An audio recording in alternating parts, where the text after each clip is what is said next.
From a super secret location deep within the mountains of Colorado, it's time to strap up, strap in, or strap on with your host, Shenanigans in One Shot.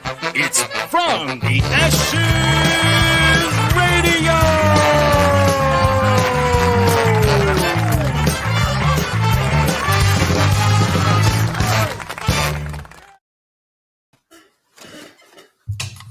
Well, that's been exciting. Can you hear me okay? Hey, folks, if you are listening live on Facebook, can you hear us? I'm specifically talking to our associate managing producer of excellence upstairs. Can you hear us? That's the important part. In the meantime, I need to find a way to get this to our super secret awesome guest. So, Chester microphone. So you want me to... How do you do a sound? 1 2 check? I sound great. I'm being yelled at from upstairs that great. we sound awesome. I know. It's because we do. Folks, Rob got caught up. Well, so I was at the Pimp convention. And yeah, we were spending extra time on slapping hose and slamming Cadillac doors. The slap a hoe booth. Yeah. So yeah. And so yeah, that was the. Do you go there to slap a hoe, or do the hoes come there to get slapped? It depends on the hose. Obviously, you got to keep them hose working. Okay. Bitch better have my money. You know how it goes. I mean, none of this is news to you. So let me share our broadcast on. Why is this doing this? Also. First of all, how you been, man? How are things? Outstanding. And you look good too. I think you're the one that looks good. You got hot. one of those shirts with buttons on it. And a collar. Yeah. You don't have these? Sure. I do. It's just rare you see me in one. Usually it's "Would the defendant please rise?" Is this my present? That is, in fact, your present. It is. We'll just leave that there. Yeah. Sorry, we'll put it right here. Yeah. Congratulations on your new present. I'm sure you're getting all kinds of text messages now, like, "What the hell, Bobby? Can't hear you." Eric Reed says, "Can't hear you." Oh, can hear you. Okay, cool. We don't get things like that from Eric Reed very often. So now I got to figure out how to share our new StreamYard link with Allie and with our guest. So, dude, I'm telling you, our main laptop was running very strange getting in. Yeah. Like, well, click on this. I'm like, this isn't there. And it's also moving like pond water, which, folks, I don't know if you know this, but pond water doesn't move very quickly. I don't know much about pond water. I know when I was going through RIP, pond water made me smell real bad. Did you not? You did RIP, right? Mm-mm. Oh, it's not a good time. I did it. No, I did it in Germany. I've heard. It sucked. I did pre-ranger. You same. So yeah. Same. Where'd you do it, Benning? Schofield. Ugh. I actually my platoon used to be the cadre for it too. That checks out. It checks out, but that means if you're lower enlisted, you do pre-ranger more than once. Oh, really? You do it every time that you're cadre for it. I do it once, twice. Michelle. All right, now I need to invite a guest. Copy this. And let's do this. Copy this whole thing so we can just text it to her and see if we can get her in. Copy the whole thing. Hey, man, how's your week been? Not bad. How was yours? It's Monday. I love when you say, how's your week? And it's Monday. Well, it's Monday. But it's been a week where I haven't seen you. So it's been 5-6 days since I haven't seen you. You've been shamming out on training jiu-jitsu, I feel like. Well, the stupid job.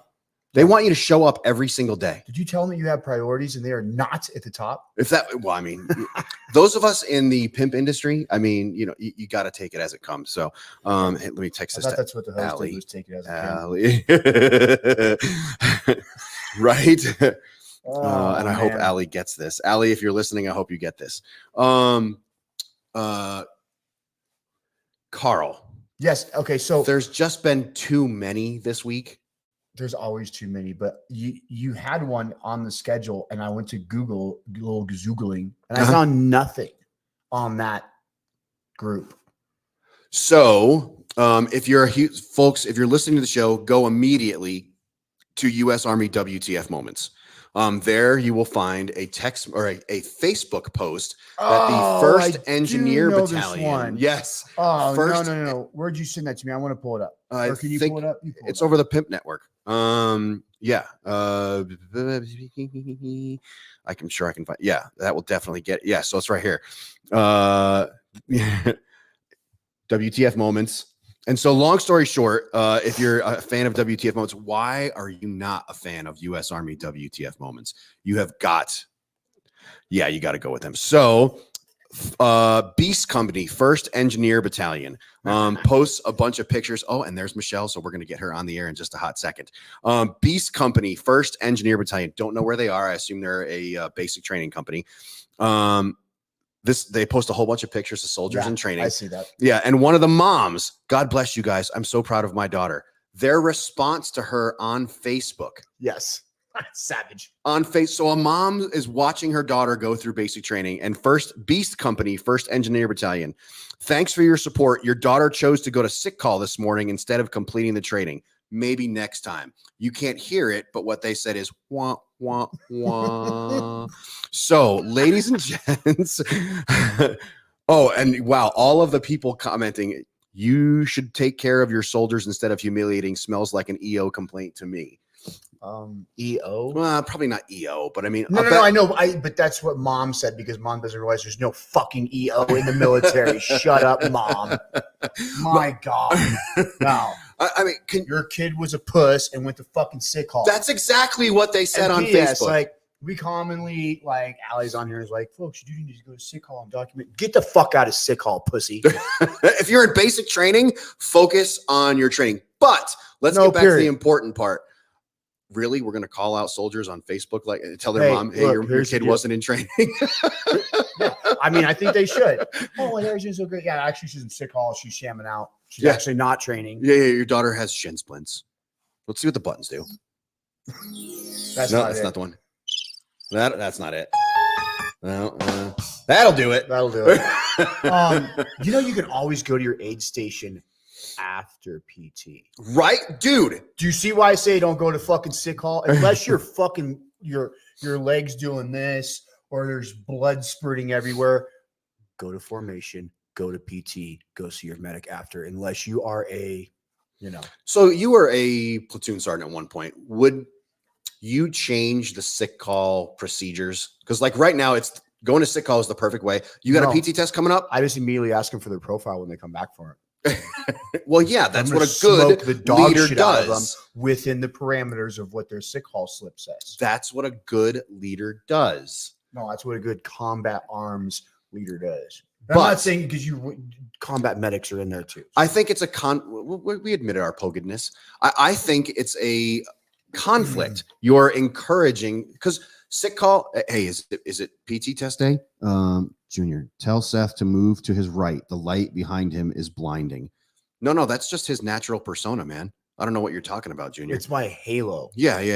Like when I walk in a room, like lights come and theme music comes on. Right now, we only had the lights. The theme music was a little strange as we booted up today. One of the comments, one of my favorite comments, by the way, from one of our listeners, Steve Valancourt, was like, why do you guys look like you're sitting in a smoke-filled room? I'm like, because our camera sucks. We have a new camera, but we need an adapter to make it work. He's like, you guys look like you're sitting in a smoke-filled bar. That's kind of cool, I think. Been to one or two. Yeah. It's been a while, but I've been to one or two. So now that we've knocked out, and there's just too many Carls to go over. Do you want to add Michelle to the stage so we can? We should. Yeah. We should take her out of the green room because she's excited about it. Oh, and Allie is in the green room too. We are ahead of it. Look at that. Yeah. There she is. Michelle, how are you? I'm fantastic, thanks. How are you guys doing? Well, it's been a rough start to the show, but other than that, we're doing good. How about you? You look amazing. I like your bright white room. You look awesome. Oh, thank you. This is HQ, aka the south side of my kitchen. So, yeah. So we have a very regular listener. His name is Scott. Scott is probably listening to this right this second. And he has been nagging us. There's no other way to say it. And we take nagging very well because we've both been married for a very, probably shouldn't say it that way. Scott has been It just seems like a long time. strongly encouraging us to have you on the show. So when you said yes, we were very, very excited. Michelle, welcome to From the Ashes on About Face Media. Tell us a little bit about you and Operation Equine. Yes. Well, thank you. It's an honor to be here. It's an honor and delight. I've been geeking out and going back and listening to all the things that you guys have been doing and reading all the posts. I have to give you, well, not all of them. Not all of them. I didn't. She was pre-warned. Yeah. I wanted to make sure I was as prepared as I could be. So I really appreciate the guys, the work that you guys are doing. It's impressive. It's impressive. You'll get past that. We did. And yeah, we do appreciate the kind words. Let's see what else we get here. Dana Miller, they're not listening. Thank you. Oh, we got a lot of comments about you, Michelle. Goodness. Read the comments. Yes, listen to Allie. Wow, people are excited that you're here. That's I'm glad to be here. I think hopefully they're all good comments. What can I tell you? Operation Equine is a dream come true. It's what were you going to say? I never know. What happened? That was not me intentionally hitting that. I apologize. Here, have your She goat, said man. therapy and it just went. Yeah. I think it makes sense.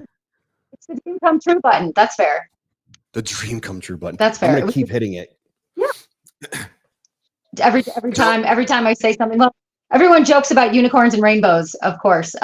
So you can hit it whenever you like. It would make sense. It would fit. It would fit. Yeah. So Operation Equine, it's oh my God, it's the most rewarding thing I've ever done. We work with military veterans and emergency responders and their families, their spouses, their kids, their caregivers, and the horses do all the work and we do the translating. So so it's not horses with PTSD? Well, sometimes it's horses with PTSD. However, it's normally the people with PTSD and the horses help. Huh. Normally. All right. Well, the horses don't fit in an office very well. They don't sit on the couch very well. It gets pretty messy. It gets pretty smelly. So it's better to bring the people to the horses at the barn, generally. I don't mean to interrupt you for 1 second. Dude, how did you make that light go off? What do you mean? You're awesome. Look at the screen. The light, your halo has slightly dimmed. I'm impressed. I know. You are really good at what you do, dude. Really good. I'm a fixer. You are. All right, Michelle, I'm sorry. We are professionals. I swear I'm just very excited about having you here. Okay, so it's not horses with PTSD. You're helping the horses are helping the soldiers with PTSD and the first responders. Yes. Yes, and the first responders and their spouses and their kids and us, as a matter of fact. They're amazing. They know things that we don't, and they're natural bullshit detectors. Oh, excuse me. Am I allowed? I should have known. Yes. Did you just fucking swear on the radio? Apparently so. Yeah, you can't get away. You can't get away with lying around a horse. If you say, yeah, I'm cool, I got this, whatever, and your heart's beating 900 miles an hour and your hands are sweaty and you're actually really nervous, the horse is going to give you some feedback about it naturally. And then the minute you cool your jets and you actually decide you're going to drop in and say what you mean what you say, then the horses might want to hang out with you a little bit more. So yeah, they're really good at what they do. Are you a veteran or first responder yourself? I am not. I have the honor to work with those who served. So it is my life's passion to serve the men and women and families who did serve. We've been doing so for, oh my gosh, I went all in. I drank the Kool-Aid about 12 years ago and never looked back. So I think we need to come up for a special term for people that have dedicated, their life or their mission or something like that to help out veterans and first responders, but they themselves have not. Can we just call them fucking awesome? We can do that. All right. Michelle, you're fucking awesome. All right. So now that you're fucking awesome, what do you call it? How did Operation Equine come into existence? Like, how do you put horses together with service members and first responders that are, let's call it what it is. We're kind of batshit crazy on sometimes. Yeah. Well, the good news is that I worked with at-risk youth for about 25 years before I started working with veterans. So it wasn't a huge stretch. I worked. One in the same, folks. It's true. Right. I get told a lot like, oh, we're just those kids all grown up and we were actually trained to use the firearms. So, I worked with those kids for a long time. And then I worked with students who were brilliant, making rockets, making robots, making all sorts of things, but couldn't look you in the eye or tie their shoes. So I worked with those students too for a long time. And then to be honest, so I've been working with horses since I was a kid, and they saved me from a very uncertain future as a young person. And they keep us honest, they make us work hard, and they keep us on the straight and narrow. And you get to be tough and you get to be tender all at the same time. So Operation Equine technically started. This is going to be year 5 for us this summer. So we're really excited. But the way they all came together is that when I was getting ready to, I was to run a school, I was just getting burnt out, and I was different. And the horses actually called me back home, because that's when it was kind of early mid 2000s, and men and women were coming home from downrange and finding equine therapy for PTSD and for things going on. And so I walked into a training, and I met one of my best friends to this day, who is Marine and Air Force veteran, and horses saved him from the dark end of a shotgun. And so after we got to know each other in this training, he looked at me and he said, "Have you ever thought about working with veterans?" And I said, "I don't know a thing about them. Why?" And he said, "You have the Constitution for it." And I thought, "Oh, shit, what does that mean?" I figured, growing up with cowboys and growing up with at-risk kids and having really thick skin out there in the world, that probably had something to do with it. So I started volunteering actually for veteran serving organizations like Project Sanctuary, worked for them for 12 years. It was a huge honor, still friends to this day. Yeah, they're awesome. And Heather Ely's been an amazing mentor for me. And then I went all in. I became a military family and life counselor. So I was working all over at military bases at Fort Bragg and Fort Carson and U.S. Army Garrison in Schweinfurt before it closed. And that was it. I fell in love with the community and never looked back. And that was almost 13 years ago. Extremely impressive. Very extremely impressive. Our messages right now are absolutely exploding. So we have one regular listener. Her name is Dana. She says, do they work with ER staff with PTSD? So like your nurses, your paramedics, folks like that. Yes, ma'am. And yes, you're sir, up we north do. A little bit, aren't you? Well, actually, we've got where are you one. Located? We're bilocated, actually. I don't know if I'm allowed to say that. I don't want anyone to think anything, but we're at Allegiance Ranch in Erie, and then we're also down at Praying Hands Ranch down in Parker. So we've got 2 different locations that we work out of. So Parker, we know Parker. It's not far from the super secret location. I mean, we do. Yeah, it's not far from it. We can't give the exact location on air, obviously. But yeah, we are not far from the Parker metro area. Well, you two are welcome. You have an open invitation to come to the barn. Come check it out. We'll go hang out with horses for a couple of hours, and that way you guys can experience it, because it's really ineffable, right? The question is how do you F the ineffable? How do you talk about something that sometimes is just, it's feelings? Sometimes there are no words. The horses, well, let me answer the ER question first. So yes, emergency responders, nurses, doctors, EMTs. We actually had the honor to serve the Denver Police Department peer support team and the Aurora Fire Department's peer support team also, to get them out to do leadership work and team building and stuff like that. So yeah, it's a huge honor. So absolutely, be in touch. Let me know. We'll bring you down to the barn.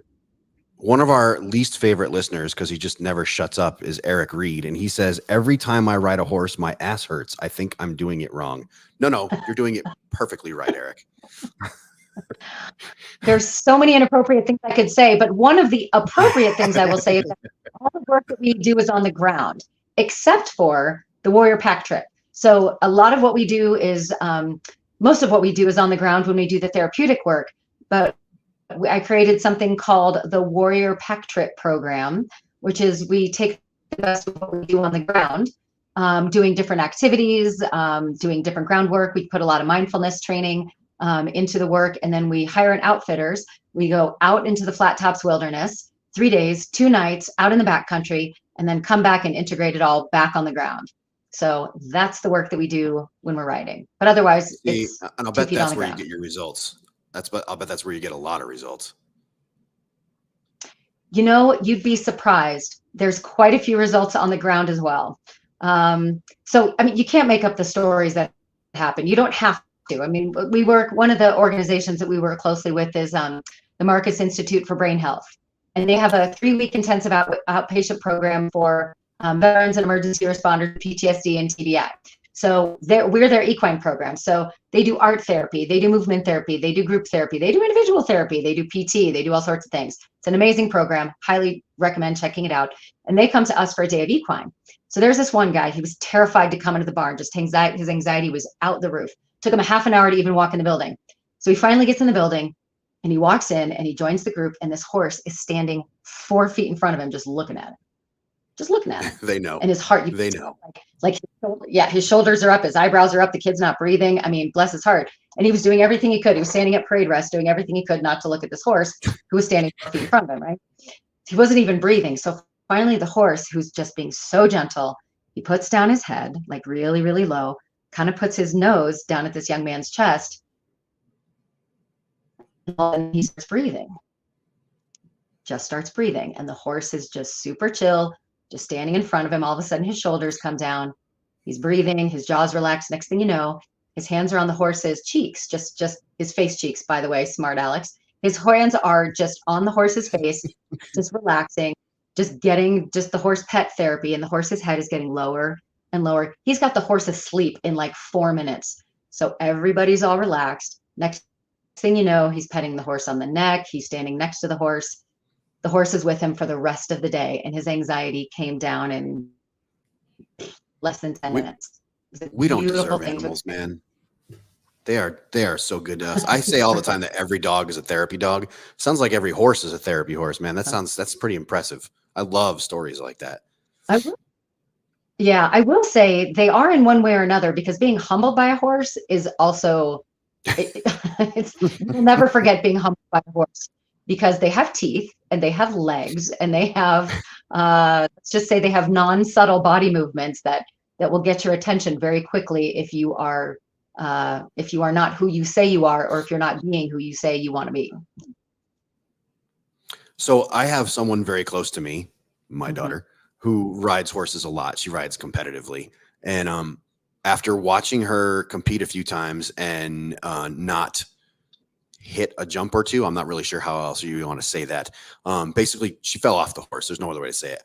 I am not down with watching that kind of thing, so I don't go to her competitions anymore. Do you have folks that are tentative about getting on the? I am of the opinion that a motorcycle is, much more predictable than a horse. So I'm all about the motorcycles. But yeah, you have folks that have a rough time sometimes getting on them, or working with them, or being around them, or that kind of thing. Absolutely, absolutely. We have folks who are terrified. I mean, we had actually somebody come in who he had some pretty negative and just heartbreaking experience with horses in Afghanistan. And so he really didn't want to come that day. But he came and he gave it a shot. And by the end of the day, the horses, they had him. He was able to actually reframe his entire experience by being able to see these horses at liberty, which means they're running around without, not just running around, but they're free to come and go as they please. They don't have halters on. They don't have lead ropes on. And they're able to either join or not join. They're able to have their own free will, is what they choose to do. And so he was actually able to reclaim a different experience with the horses. It's hugely healing for him. This is awesome. I love stories like this. How can somebody apply to participate in this program, be a part of it? I mean, if you took Scott, I mean, you're taking pretty much any veteran that needs the help. So, I mean, yeah. No, it's been delightful to work with him. So just get in touch with us. It depends on, if people want to do individual work or come out with their family or their spouses. We have teams come out. Again, we love to serve leadership teams. So if people want to come to a group, they just get in touch. My email box is absurd. So if anyone emails me and you don't get a response within a decent amount of time, please do text. My number's on the website also. It's operationequine.org. And then for the Warrior Pack Trip, we actually have an application an application process. So people actually need to apply for that because it's not for everybody. And it's also depending on where people's mental health is, it might be the right time for them and it might not be the right time for them. So, but we love to help resource people. So if people want to go on the pack trip and they're just not quite there yet, we make sure that they've got the support that they need, and then they can always apply for next year. So the bat signal sometimes works when you're trying to get a hold of me, but if I'm not paying attention, a text will usually work. Yeah. One of our all-time favorite listeners, Ron and Kathleen Buys, want to know, are they able to volunteer? Are you looking for volunteers to help with this? They just sometimes want to get out of the house and help others. And that, Yeah. we always say that serving can be the best therapy. Absolutely, absolutely. So the two barns where we work are definitely looking for volunteers. So Allegiance Ranch up in Erie, go to allegianceranch.org. They have volunteer orientations at least one Saturday a month, and it's a wonderful place to be. It's really family oriented place, and it's a great place to volunteer, to muck stalls, to groom horses, to fix fences, do all the things. And at Praying Hands Ranch, actually, same thing.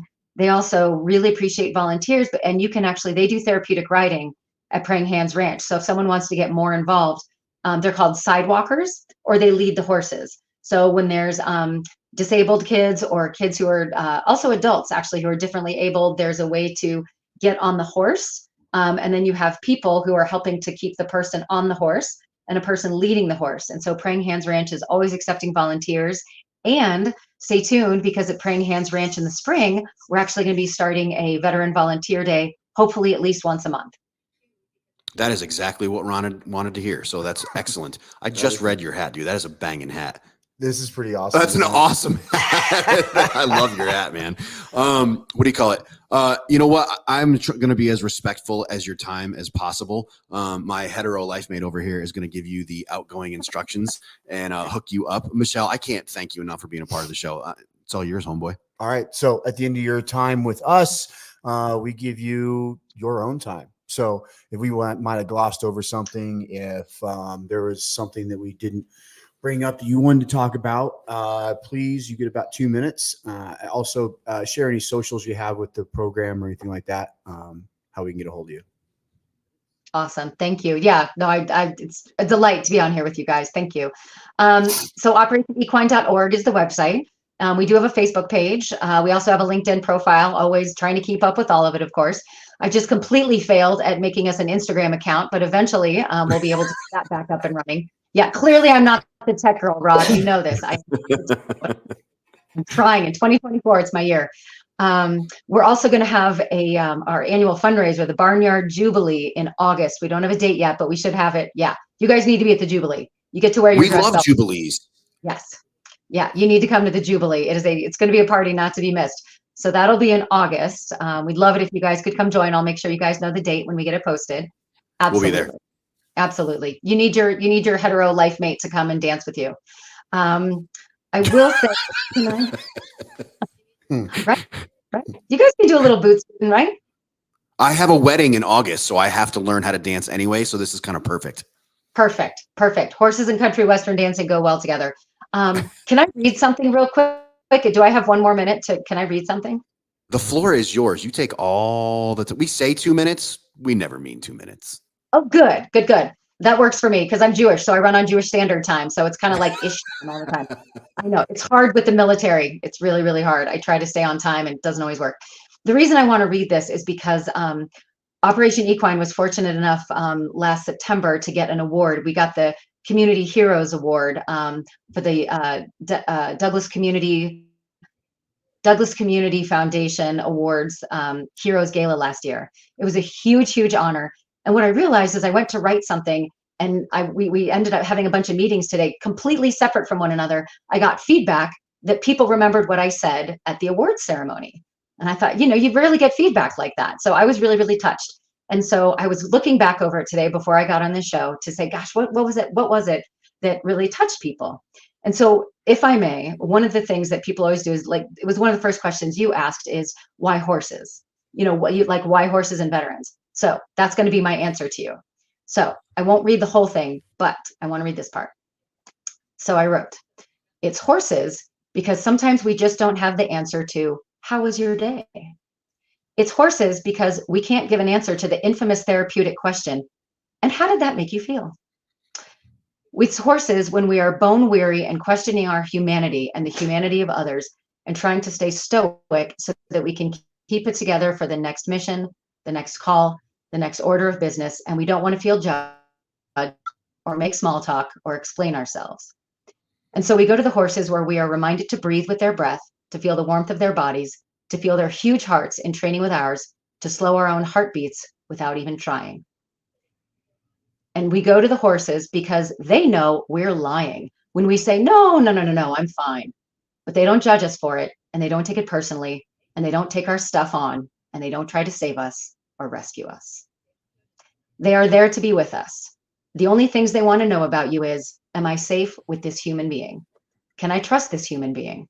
Is this other being being honest about who they are and what they are feeling? And they don't want our words for that. They don't need our words for that. They can feel it from us from 5 feet away. They know when we are being incongruent. And let me tell you, there is nothing like being humbled by a horse when they walk away from you because they aren't interested in what you have to offer, or when they turn their tails simply because they don't believe you what you're saying. I'm going to read this one last thing, may I, if I may? Because this is it. Come on. We do what we do with the horses because you aren't all just military service members or veterans or emergency responders.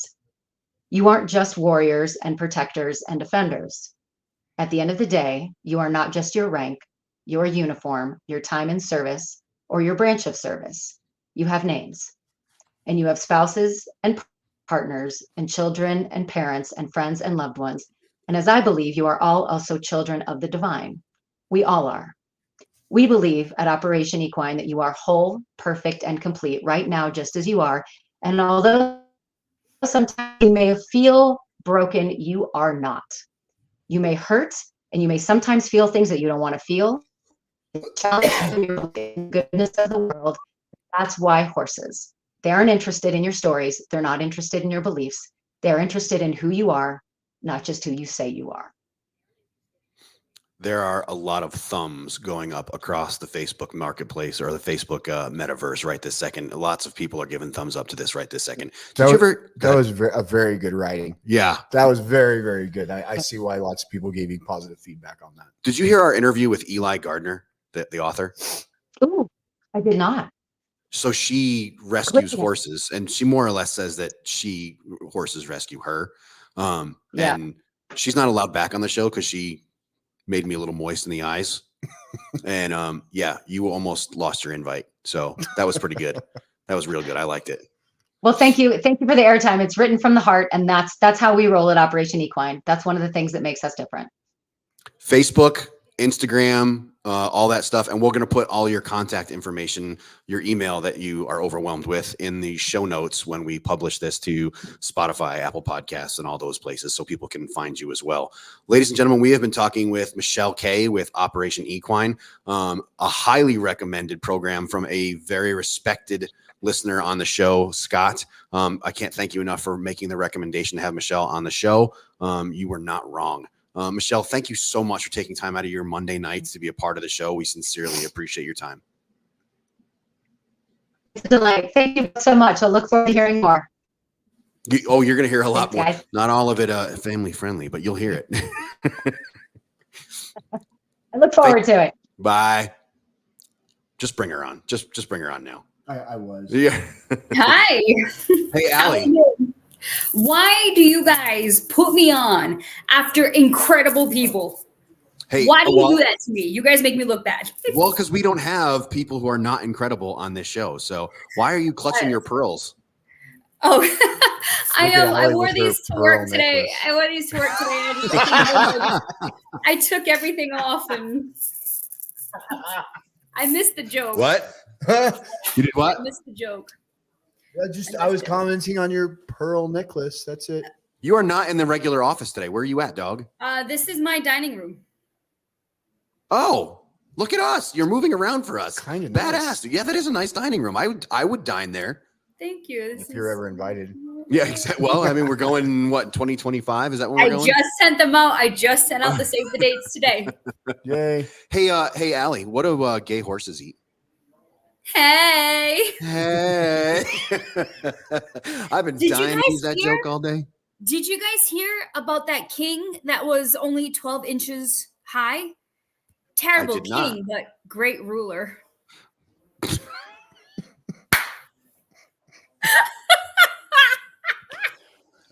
We got to get better staff on this show, bro. What's happening to this show? I think we all know better than to let me tell a joke. Yeah, right? No shit, dude. Come on, you got one? You got to have one. Oh man. Crystal's yelling down the stairs right now. Shut him up, please. I heard that one today, and I've been laughing about it all day, and like nobody thought it was funny. I think it's hilarious. It's pretty good. It's pretty good. Feel free to use the gay horse joke. I mean, you know. Yeah, I will. Yeah. All right, so you gotta do let's it. You gotta talk snap your about- fingers. Yes, Yeah. let's talk about adult stuff. Yes, sorry about Okay. that. I was listening when you guys were talking about don't go to sick call and basic training. Ah, So shit. Uh-oh. when you guys know how I feel about that. I had a platoon mate he was this tall Asian kid, which is how I remember that and what happened to him. He was a tall Asian kid, and we were standing in formation, and he was like swaying, and I'm like, dude, what the hell's wrong with this guy, right? And he collapsed, he fainted. So come to find out, he got bitten by a brown recluse on his inner thigh, and he was terrified to say anything. And so this was back in like the way early 2000s when drill sergeants were like drill sergeants, and the drill sergeant, I remember the drill sergeant pulled the guy's shorts up, and his skin was dead. Like that poison venom thing was eating at his thigh, and he kept quiet because he was terrified of going to sick call. So ambulance came, and I never saw this kid again. So please go to sick call if it is necessary. Can those be fatal? I mean, I don't know. I mean, Yes. I don't. Yes. Yeah, Yes. they can. But also what she's describing is not day one. Yeah. So here's my only point about sick No, call, right? not 'Cause day we- one. This is like it was that was- before my dad died. So it was like week 2, week 3. You can always go to your aid station. I know basic training is different, but either way, like basic training is a very short portion of your career. You can go to your aid station anytime and still do fucking PT. Yes. Okay. Yes. That's the point we're making. That's my Yeah, point. yeah, yeah. Is like, oh, I mean, you sick call, you fucking sick call, you fucking go see your medic. If you can't, like, if your leg's flopping, go to sick call in the morning. If your leg's not flopping, there's not blood squirting, do your fucking PT and go see your medics later. When like at an appropriate time. But I'm a little sore, Sarn. My shoulder hurts a little. See, that's why I said Yeah. See, like, what I said. all right. Drives There me is a crazy. fine line between getting seen medically necessity and being a little bitch. There is a Well, fine line. And that's exactly the point we're making with that whole point from the whole post from 1st Engineer Battalion is like, yeah, look, first of all, what are your thoughts on this one, Allie? Do you think that, are you getting the hand and arm signal or is he not wearing pants again? No, Oh. it's my son. Oh, I hope he's got pants on. What do you call it? I am of the opinion that sick call should not be not be at the same time as physical fitness training. Just my Correct. humble opinion. Make sick No, I agree. call end of the day. That's a good concept. I've never thought about it like that. 1500. Sick call starts at 1500. I'm trying to think if I I don't know. um, If you, how many times have we woken up and we got that fever, we can't breathe, and you're like, "Ugh," and you're like, shit, I can't wait until 1500 to go to sick call. There's all kinds of ways around that and whatnot, and I understand that. But make sick call 1500 during the day because now your medics can go to PT. as well, and they're Sure. not having to. You're not having to. Like I was a fatty in when I was in the Army. So yeah, I couldn't stand to miss PT. I needed to get to PT. I'm gonna say not Easy, 1500. easy. I'm gonna Yeah. say 1700. Ooh, You see what I just did there? I did. Like, Suddenly, if sick you- call numbers will plummet. if you're so needing to go to sick hall, you can do it at the end of the workday. Ted Snyder, I know you're listening. I want to hear your thoughts on that one. That's a great answer. Yeah. Make it at 1700. But again, if you need to go, go. Because when you guys If it's when you guys get to my office and you're like, well, this happened, while in service, I'm like, is it in your service treatment records? Any complaints or any diagnosis? And like, no, I never went to sick call because I didn't want to be a pussy. You got nobody to blame but yourself. You need to be seen. I get it. I get it. You need to have a continuity of care. You can't just go one and done. You need continuity of care. No, Agreed. So And I follow up totally with your see that primary side care of it. It's just that we know what really happens. If people go to sick hall a lot, don't need to go to sick hall. Like I think 0600 sick hall should be an ER related incident. Life, Mhm. limb, eyesight. Yeah, that's not your Like, sniffles and shit. That is not Yeah, it's not anything simple. besides Right. and right. something that we go to the ER for. Otherwise, 1700. We just fixed all the sick hall ranger crap. dude. When I'm president, That is amazing. 2024, baby. We're changing policies in the military. I fainted and I was hospitalized in AIT for a week. You fainted for a week? That's a fucking nap, dude. I had pneumonia. Well, my AIT was like 21 weeks long. So I had pneumonia and I had a fever and I didn't know. And I went to the bathroom and I fainted. And my instructor sent a battle buddy to go look for me because I had been gone like an hour. And I literally fainted. I have no idea. I got in the ambulance. Like I was in the hospital for a week. My temperature was almost 105. The major came in and saw that I was Roman Catholic, asked if I wanted my last rites, asked if I wanted a priest, asked if I wanted a priest to come in, is what she said. And I'm like, holy shit, I'm dying. Yep. Yeah. So here comes the priest, and I am like, I'm dying. I was packed in ice. It was so hard I had IVs. It was just awful. And I'm like, am I dying? And the priest goes, no, it's Sunday. Do you want communion? And I'm like, oh, so I'm not dying. That's great. I'm like, why did she was a major. I'll never forget it. She could have told me like, private, it's Sunday. You know, we see you're Roman Catholic. You want communion. But she didn't. She's like, do you want the priest? And I didn't know why. I'm like, yes, of course. Cause I'm thinking I'm going to die. Yeah. But you look a lot better. Thanks. Is there anything exciting going on in the VSO world that we need to have some visibility on before we get rid of you?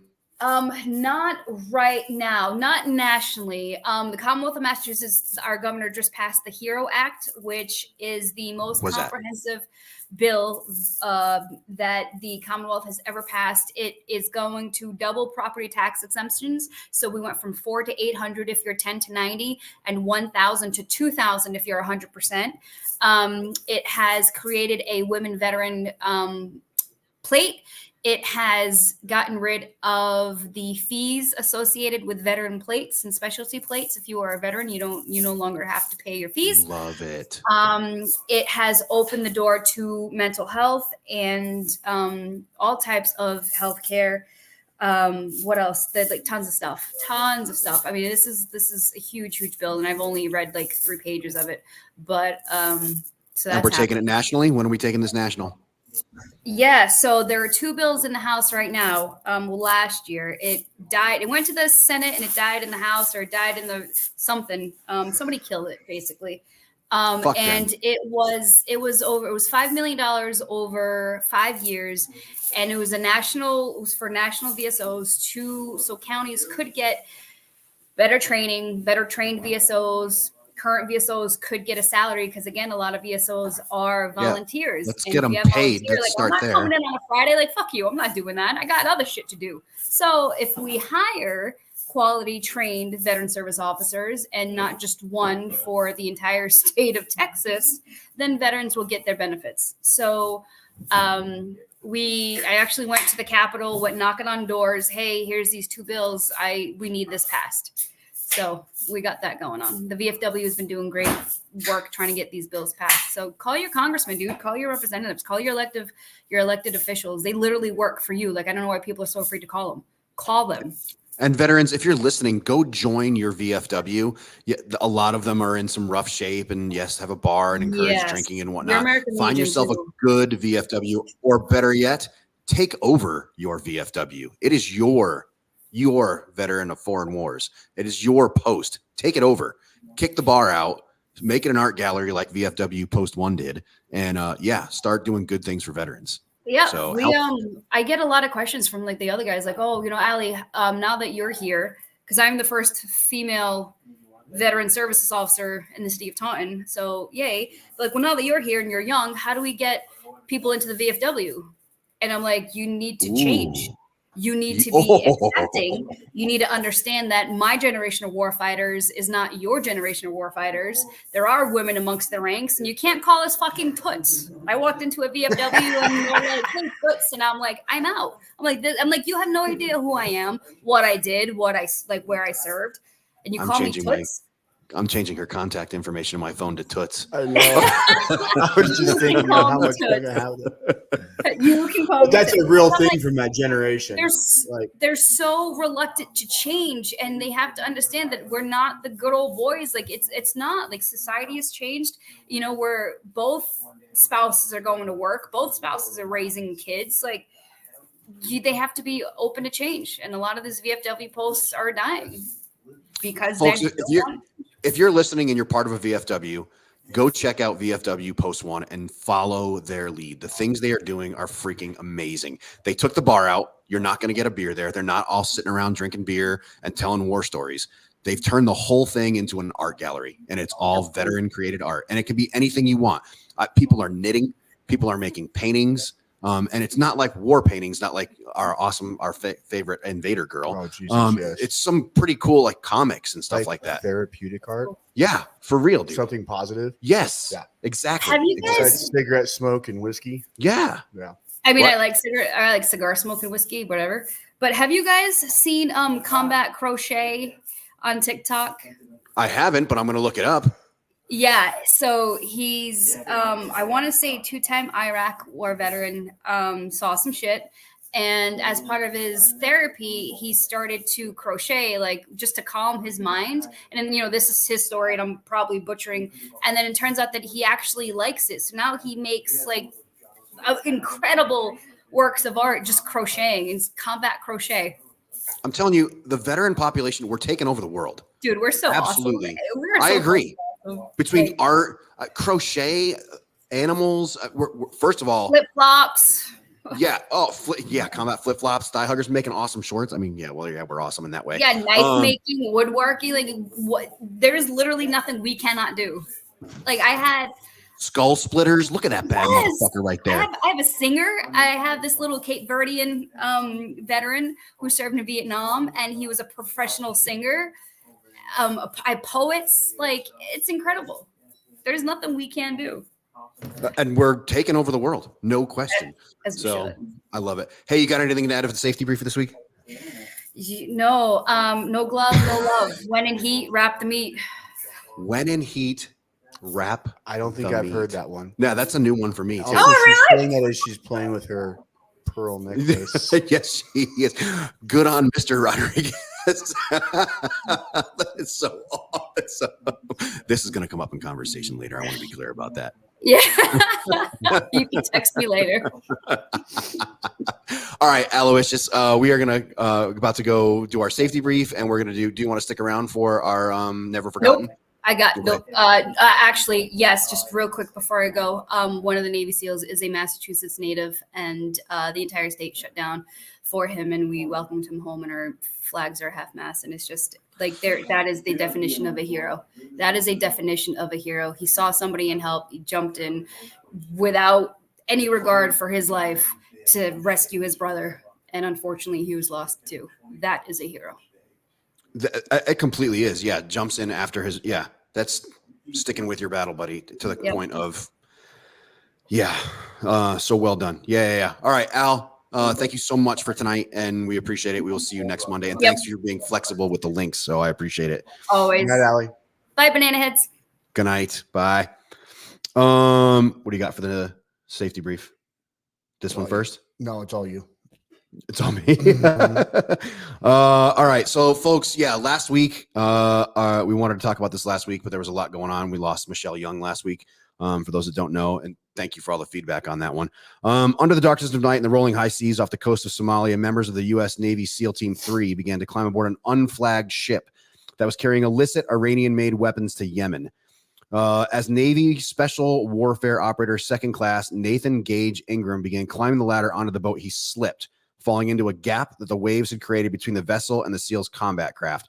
As he went under, Navy Special Warfare Operator First Class Christopher Chambers jumped into the gap to try to save him, according to U.S. officials familiar with the incident.